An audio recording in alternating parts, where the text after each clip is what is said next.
सभी भक्तों को राधे राधे। हमारे YouTube चैनल वृंदावन दर्शन में आप सभी का स्वागत है। वृंदावन एक ऐसी पवित्र भूमि जहाँ हर गली, हर कण और हर पेड़ पौधों में भगवान श्री कृष्ण की लीलाओं की झलक दिखाई देती है। कहा जाता है कि यहाँ की गलियों में आज भी प्रेम, भक्ति और दिव्य ऊर्जा का अनुभव होता है। इन्हीं रहस्यमय जगहों में से एक है सांकरी खोर। बरसाना के पहाड़ में स्थित एक ऐसी सकरी गली जिसके बारे में मान्यता है कि यहाँ कभी श्री कृष्ण और राधा रानी की अद्भुत लीला हुआ करती थी। सकरी यानी छोटी और पतली गली, लेकिन इस छोटी सी जगह का आध्यात्मिक महत्व बहुत बड़ा माना जाता है। भक्तों की मान्यता है कि जब राधा रानी अपनी सखियों के साथ इस रास्ते से गुजरती थी, तब श्री कृष्ण अपने सखाओं के साथ यहाँ आकर खड़े हो जाते थे। रास्ता इतना सकरा था कि राधा रानी और उनकी सखियों को आगे बढ़ने के लिए कृष्ण के सामने से होकर गुजरना पड़ता था।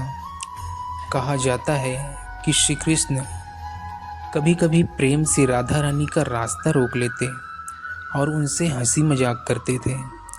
यही प्रेम भरी लीला वृंदावन की भक्ति परंपरा में आज भी याद की जाती है। मान्यता के अनुसार यहाँ एक स्थान पर भगवान श्री कृष्ण के हाथों के निशान दिखाई देते हैं। श्रद्धालु इन चिन्हों को भगवान की कृपा और उनकी दिव्य उपस्थिति का प्रतीक मानकर दर्शन करते हैं। सकरी खोर में स्थित पहाड़ों पे आज भी दूध और दही जैसे सुगंध महसूस होने की मान्यता है, और यकीन मानिए हमने खुद इस चीज़ का अनुभव किया है।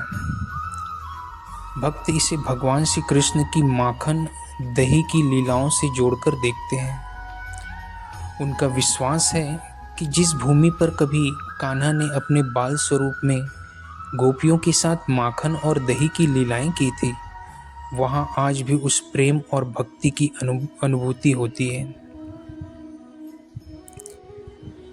इन्हीं पहाड़ों में हमने यह भी देखा है कि एक पतली सफ़ेद सी लकीर दिखाई देती है।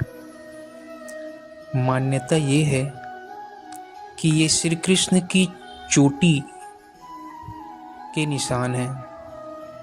उनकी चोटी जिस पत्थर से, जिस पहाड़ से होकर गुजरी है, तो जहाँ जहाँ उनकी चोटी गुजरी है वहाँ से एक लंबी लाइन बनी हुई है जिसे आज भी देखा जा सकता है। यहाँ की गलियाँ इतनी सकरी है कि यहाँ से सिर्फ एक व्यक्ति ही निकल सकता है, और ये पहाड़ों के बीच बनी हुई सकरी सी गली है, जिसी की वजह से इसे सांकरी खोर कहा जाता है। कई भक्तों का अनुभव है कि सांकरी खोर में प्रवेश करते ही मन को एक अलग शांति महसूस होती है। यहाँ आने वाले लोग कहते हैं कि इस स्थान पर भक्ति और प्रेम की एक विशेष अनुभूति होती है। कुछ संतों का मानना है कि वृंदावन की कई जगहें केवल पत्थर और गलियाँ नहीं हैं, बल्कि भगवान की स्मृतियों से जुड़ी हुई आध्यात्मिक धरोहर है। सांकरी खोर हमें एक संदेश देती है कि भगवान श्री कृष्ण की लीलाओं को केवल आँखों से नहीं बल्कि श्रद्धा और प्रेम से महसूस किया जाता है। जिसके मन में सच्ची भक्ति होती है, उसे वृंदावन की हर गली में कृष्ण का एहसास होने लगता है। अगर आप भी वृंदावन आते हैं और जब बरसाना जाएं, तो सांकरी खोर के दर्शन जरूर करें और इस पवित्र भूमि की दिव्यता को महसूस करें। राधे राधे। अगर आपको यह कथा अच्छी लगी हो तो कृपया वो वीडियो को लाइक करें और चैनल को सब्सक्राइब करें और कमेंट में लिखें राधे राधे।